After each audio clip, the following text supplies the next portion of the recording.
What's up, everybody? It go like this. If the meritorious manumission was authentic, then the spell of self-hate should have been lifted by now. But here we are, 2020, still doing shit that's detrimental to the state of black existence, all for the sake of keeping it a buck. You ever notice Europeans, they can fight each other like lions versus leopards, but still find a way to come together at the end of the day and go play golf on the green. Europeans meet under this white umbrella and they swing iron between their legs like it's their love muscle. And their only objective is to knock a little white ball off the earth. This is symbolic.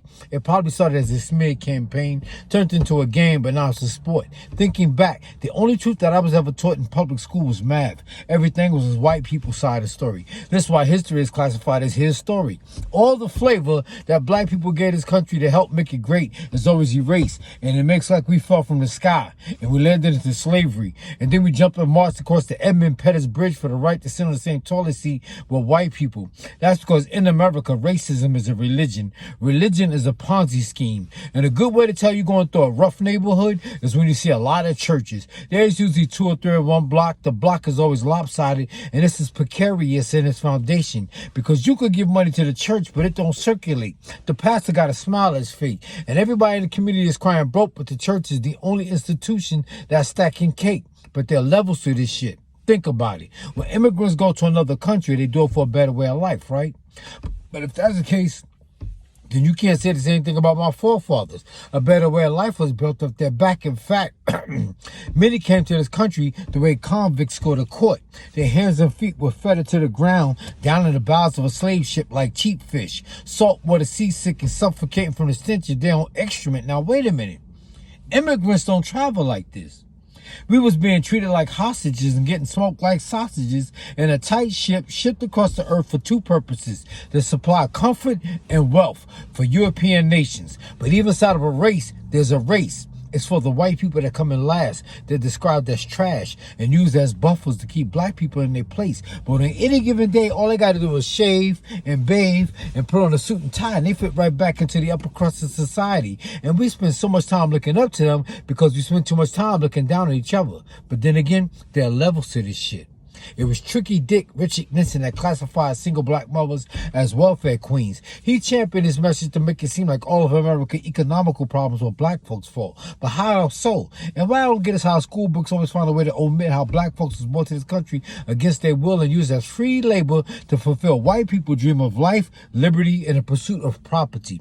The black family was property, and property was changed to happiness. And of course, you would be happy too if you was given land as far as the eye can see and employees that you never had to pay. And every day they work from can't see morning to can't see night, harvesting rice, picking cotton, chopping tobacco, digging ditches, building bridges, uprooting trees, and a list of backbreaking chores that had to be accomplished at the end of the day. And at the end of the day, all they had to eat and drink was water from a creek and some fucking fatback.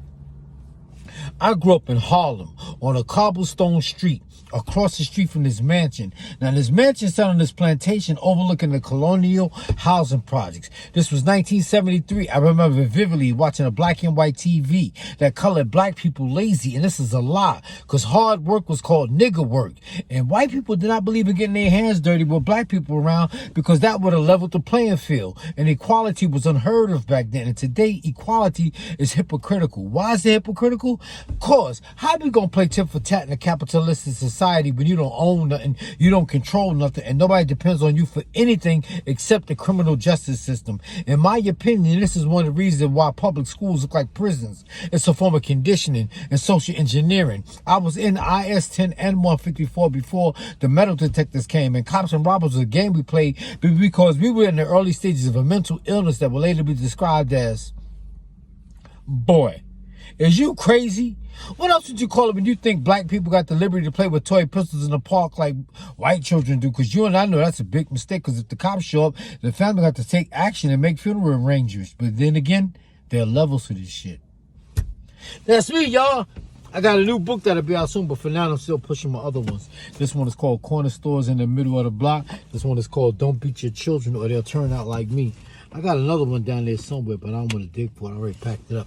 It's called Agitation Gets the Dirt Out. And my new one will be called Lying is More Provocative Than Hate. Oh, you can get a copy. Hit me up on my Cash App. $1 Brad Bathgate. The information is on my video, all right?